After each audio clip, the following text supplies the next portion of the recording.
I realized too late that some changes don't give you a warning. They don't make a sound, they don't cause scenes or leave visible scars. They just happen. And by the time you notice, your life has drifted to a place you don't recognize. If you feel like something is different, but you can't quite put your finger on what it is, stay with me, because this story doesn't start with a glaring mistake. It starts with small silences that seem harmless, and that is exactly where everything begins to slip away without anyone noticing until it's too late. For most of my life, everything followed a predictable rhythm, a stable job, days that looked like the ones before them, identical mornings. I'd wake up early, brew my coffee the exact same way, and read the paper, even though the news rarely seemed to change. There was comfort in that repetition. I was married for many years, and when that ended, I learned how to fill the silence without making a fuss. I had children. We weren't exactly close, but we stayed in touch. Quick phone calls, visits on holidays, conversations that never went too deep. It felt normal. It felt like enough. I lived in the same house for decades. I knew every creak in the floorboards, every settling sound the walls made at night.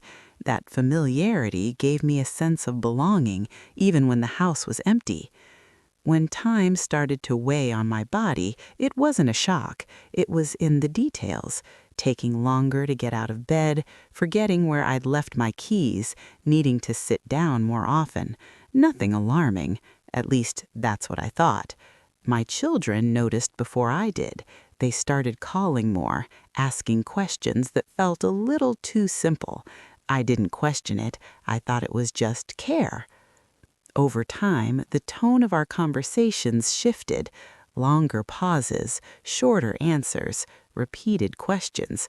Visits became less comfortable. They started looking around the house differently, as if they were appraising something I couldn't see. Papers started appearing on the kitchen table without explanation. Appointments were mentioned only after they had already been booked.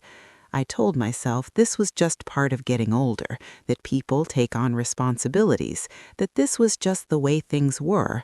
Still, a nagging feeling began to grow, even if I couldn't give it a name.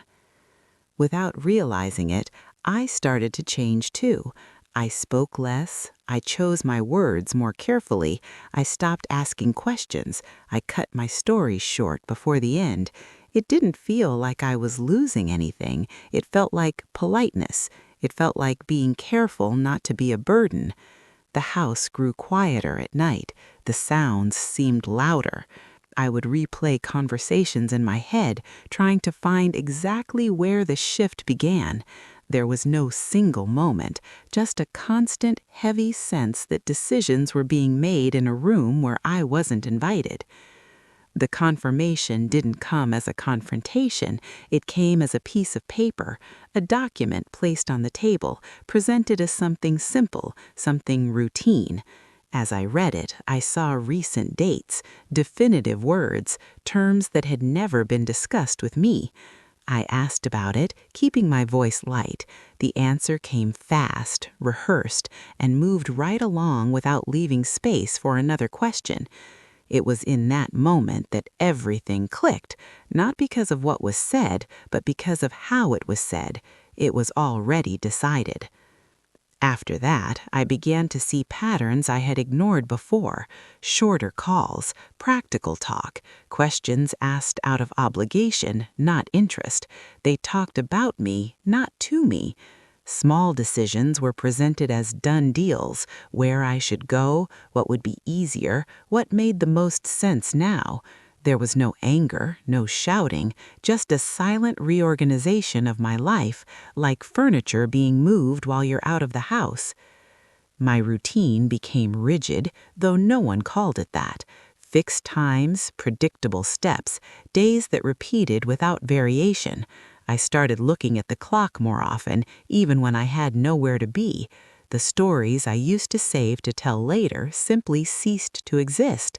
I stopped waiting for the phone to ring. I adjusted my expectations carefully, folding them away like clothes in a drawer that's grown too small. It didn't feel like pain, it felt like reduction. Less noise, less hope, more empty space. Today, the days pass steadily, neither fast nor slow. The light always hits the same window, the sounds in the hallway repeat, distant laughter, familiar footsteps. I don't track time the way I used to. The weeks blur together. Sometimes I think about the old house, not the details, just the feeling of belonging without needing to explain myself. I don't imagine different endings anymore. That part of me got tired and it went to rest. Over time, I understood something important. Some changes don't arrive with a fanfare. They don't ask for permission. They settle in slowly until you've rearranged your whole life around them. There was no big moment. There was just an accumulation of silences. And by the time I realized it, my role had been redefined without anyone feeling it was necessary to tell me. Perhaps that's the hardest part to accept. Not what was taken away, but the fact that it happened while I was still standing right here.